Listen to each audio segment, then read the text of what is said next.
Hello everyone, स्वागत है आपका मेरे यूट्यूब चैनल सुभी एजुकेयर में। आज हम बात करने वाले हैं सातवाहन वंश की। इस वीडियो से पहले मैंने मौर्य वंश के बारे में भी बताया है, तो आप प्लेलिस्ट में जाकर चेक कर सकते हैं। और ये सातवाहन वंश का थ्योरी सेक्शन कंप्लीट हो जाएगा।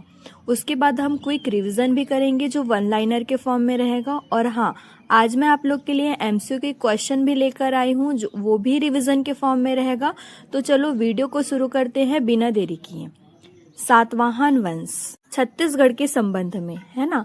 मौर्य साम्राज्य के पतन के बाद भारत में कई छोटे छोटे राज्यों का उदय हुआ। उसी समय दक्षिण भारत और दक्षिण कोसल, जो वर्तमान छत्तीसगढ़ क्षेत्र में एक नई शक्ति उभरकर सामने आई, और वो थी सातवाहन वंश की। अब हम बात करते हैं राजनीतिक स्थिति। मौर्य साम्राज्य के विघटन के बाद जब उत्तर भारत में शुंग और ग्रीक आक्रमण चल रहे थे, तब उस समय दक्षिण भारत में सातवाहन शासक अपने राज्यों का विस्तार कर रहे थे, है ना। तो दक्षिण का जो क्षेत्र था, जैसे दक्षिण वाला क्षेत्र और मध्य भाग वाला क्षेत्र, वो उस समय उस प्रभाव से प्रभावित था। अगर हम बात करें इसकी राजनीतिक स्थिति की, तो सातवाहन की प्रमुख राजधानी थी प्रतिष्ठान, जो वर्तमान अभी महाराष्ट्र है। लेकिन छत्तीसगढ़ में उनका एक जो क्षेत्रीय प्रशासनिक केंद्र था वो था मल्हार, जो वर्तमान में अभी बिलासपुर जिला पड़ता है। यहाँ से प्रशासनिक और व्यापारिक गतिविधियां संचालित होती थी। अगर हम बात करें इसके शासन काल की छत्तीसगढ़ में, तो लगभग 72 से लेकर 200 ईसा पूर्व तक इनका शासन काल था। प्रमुख शासक अपिलक, वेदश्री, इनके जो नाम है वो उन सिक्कों के रूप में, शिलालेखों के रूप में ये ज्ञात हुआ। सातवाहन कालीन साक्ष्य एविडेंस इन छत्तीसगढ़। सबसे पहले हम बात करेंगे मुद्राएं पे। सातवाहन काल में छत्तीसगढ़ में काफी संख्या में सिक्के मिले हैं। ये जो सिक्के बताते हैं कि उस समय व्यापार, प्रशासन एवं संस्कृति के प्रमाण हैं। सबसे पहले हम चलते हैं सक्ती जिला में, जो कि बालपुर एक जगह है। वहां पर हमको अपिलक का चतुर्भुज सिक्का और गौतमी पुत्र शतकर्णी के चांदी के सिक्के मिले हैं। बिलासपुर, मल्हार, यहाँ से हमको कई शासकों सिक्के मिले हैं, जैसे कि अपिलक के मिले हैं, पुलुमावी के मिले हैं, वेदश्री के मिले हैं, शतकर्णी। तो ये जो सिक्के होते थे वो तांबे, कांस्य और शीशे के बने हुए होते थे।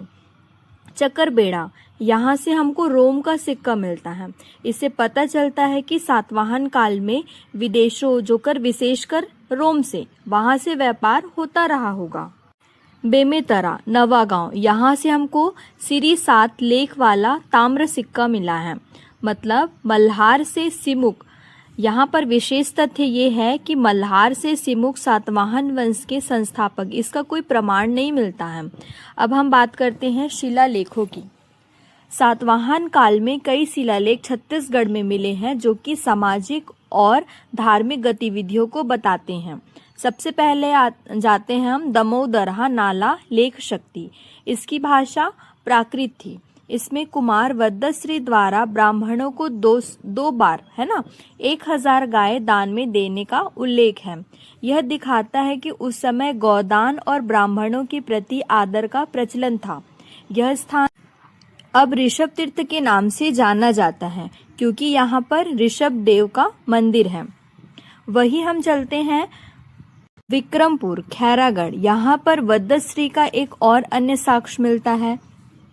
कोनार, मल्हार, यहाँ पर सातवाहन खंडित लेख मिले हैं। देव बलौदा, है ना, यहाँ पर सती स्तंभ लेख मिला है, जो दर्शाता है कि सती प्रथा का प्रारंभ रूप इस काल में विद्यमान था। तो ये सभी था शिलालेखीय साक्ष्य। अब हम चलते हैं प्रतिमाएं। बूढ़ी खार, जो कि जिला बिलासपुर में है, यहाँ से विष्णु जी की लेख युक्त चतुर्भुज प्रतिमा मिली है। इस पर राजा वेदश्री का नाम अंकित है। और यहाँ की जो प्रतिमा है वो प्रजावती और भारद्वाजी नामक 2 स्त्रियों द्वारा बनवाई गई थी। और ये जो लेख है ना, वो ब्राह्मी लिपि में है। इससे स्पष्ट हो जाता है कि सातवाहन काल में धार्मिक मूर्तिकला और महिलाओं की भागीदारी दोनों उन्नत में थी। अगर हम बात करें विशेष तथ्यों की, तो मल्हार में सातवाहन शासन की कई गतिविधियां चली जो कि पहली सदी से लेकर तीसरी सदी तक रही होगी, है ना। लेकिन जो चकरबेड़ा से मिलने वाले जो रोमन के जो सिक्के हैं वो इस बात को प्रमाणित करते हैं कि सातवाहन काल में छत्तीसगढ़ जो है वो अंतर्राष्ट्रीय व्यापारिक मार्गों से जुड़ा हुआ था, है ना। और जो दमोह दर्रा जो शक्ति है वो धार्मिक दृष्टि से अत्यंत महत्वपूर्ण स्थान रहा है। अब हम चलते हैं सातवाहन के स्थापत्य साक्ष्य, है ना। तो सबसे पहले सातवाहन काल में ना तो केवल व्यापार और धर्म का विकास हुआ बल्कि स्थापत्य कला, आर्किटेक्चर कला, जिसमें इमारत, विहार और मठों का भी निर्माण हुआ। तो सबसे पहले हम बात करते हैं गुंजी शक्ति क्षेत्र में, जहां पर सातवाहन शासकों ने 5 मंजिला संघाराम यानी बौद्ध मठ का निर्माण करवाया था। यह जो संघाराम यानी बौद्ध मठ प्रसिद्ध बौद्ध भिक्षु नागार्जुन के लिए बनवाया गया था, जो उस समय महान दार्शनिक और आचार्य थे। इससे ये स्पष्ट होता है कि सातवाहन काल में छत्तीसगढ़ बौद्ध धर्म का एक सक्रिय केंद्र रहा होगा, जहां भिक्षुओं के निवास, शिक्षा और साधना के लिए संघाराम, इसका मतलब मठ, बनवाए जाते थे। अब हम बात करते हैं यात्रा वृत्तांत की। तो सातवाहन काल में छत्तीसगढ़ के महत्व का उल्लेख विदेशी विद्वानों ने भी किया, जिसमें सबसे पहले यूनानी विद्वान टॉलमी ने बताया। भारत का एक भौगोलिक विवरण उन्होंने लिखा था। उन्होंने छत्तीसगढ़ का जो क्षेत्र था उसको अधिष्टि नाम से उल्लेखित किया। इससे पता चलता है कि उस समय जो छत्तीसगढ़ भारत के मानचित्र पर एक पहचाने जाने वाला एक क्षेत्र था। दक्षिण कोसल का जो पूर्वी भाग था उस समय चेदी वंशीय शासक खारवेल के नियंत्रण में था। वही सातवाहन शासक स्वयं को दक्षिण पथ स्वामी, लॉर्ड ऑफ द साउथ कहते थे, यानी दक्षिण भारत के अधिपति, है ना। अब हम बात करते हैं अन्य साक्ष्य मतलब अदर एविडेंस, जिसमें सबसे पहले मल्हार से शुरू करेंगे।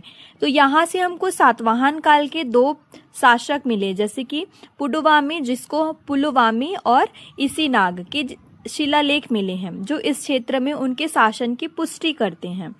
विदेश व्यापार का प्रमाण मल्हार के गढ़ी क्षेत्र से पक्की मिट्टी से निर्मित शिलिंग मतलब मृण मुद्रा मिली है, जिस पर वेद ऋषि का लिखा हुआ एक उल्लेख मिलता है।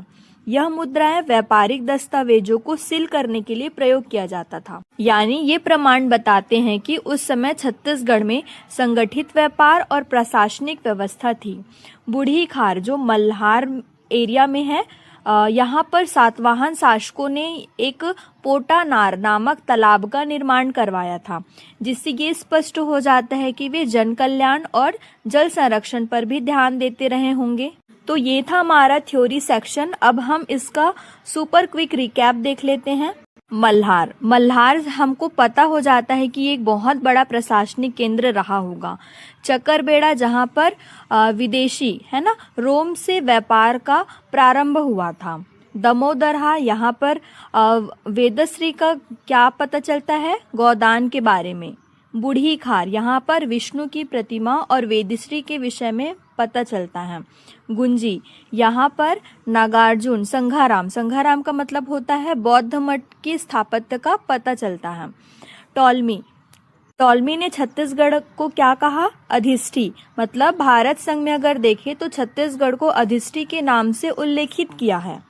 मल्हार लेक, है ना, यहाँ पर पुडुवामी और इसीनाग के बारे में पता चलता है।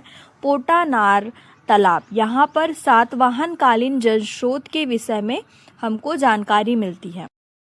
अब हम एमसीक्यू क्वेश्चन डील कर लेते हैं। सबसे पहला प्रश्न है, मौर्य साम्राज्य के पतन के बाद छत्तीसगढ़ में कौन सा वंश स्थापित हुआ था?